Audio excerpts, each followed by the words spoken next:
Well, Catherine Cobden is in the same situation. President, CEO of the Canadian Steel Producers Association. Let's bring her in. Catherine, I know you were listening in to some of that conversation. Your read on where things stand now and this new threat of yet more tariffs against Canada. Yeah, thanks very much for having me back. Listen, this has been a roller coaster for the steel industry, and I think for Canadians in general. Throughout the course of this negotiation, there's been ups and there's been downs, and clearly we're in a moment of tension. I do feel, frankly, that there was a lot of uncertainty in the deal-making process with the United States before the ad, and certainly after the ad, and probably for days to come. It's one of the reasons why in the steel industry, we're very interested in continuing to work with our government on what we can do here at home in Canada to support the domestic steel industry, because the uncertainty as we are living and breathing over the course of, these many weeks and months is very, very high. What did you think of that ad that Ontario ran? Yeah, I mean, the ad points out, a historical reference that I believe has kind of been what the Canada and the U.S. Economies have been enjoying, which is deep integration across our economies. Working together we've been much stronger than the trade war that we're in. In the Canadian steel context, we've had highly integrated supply chains, so there's been a significant amount of disruption that's taken place, not just for ourselves, but for our customers, for our suppliers, many of whom are based in the United States.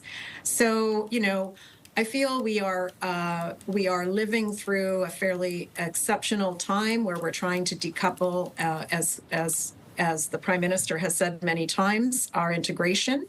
But for us, at least, there is some opportunity. It won't sufficiently cover what we've lost with the United States, but there's at least some reason for optimism if we do more in our own market to support our industries. So that's kind of the mission we're on. We want to support the negotiations, obviously, to the best of our ability, but we really want to double down on the things that we know that that are within, if you will, the Canadian government's control.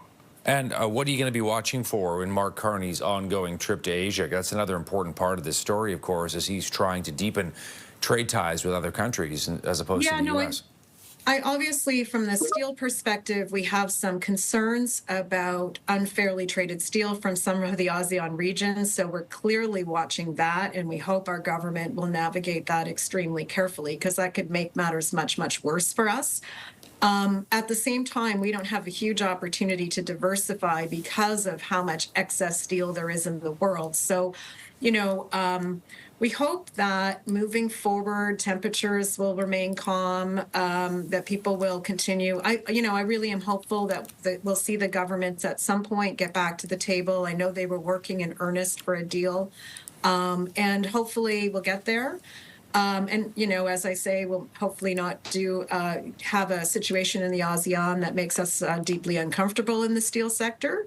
But most importantly, we have work to do here at home, and we look forward to working with the government to advance our proposals. We really think they will make a difference at a time when, boy, we really could use that help.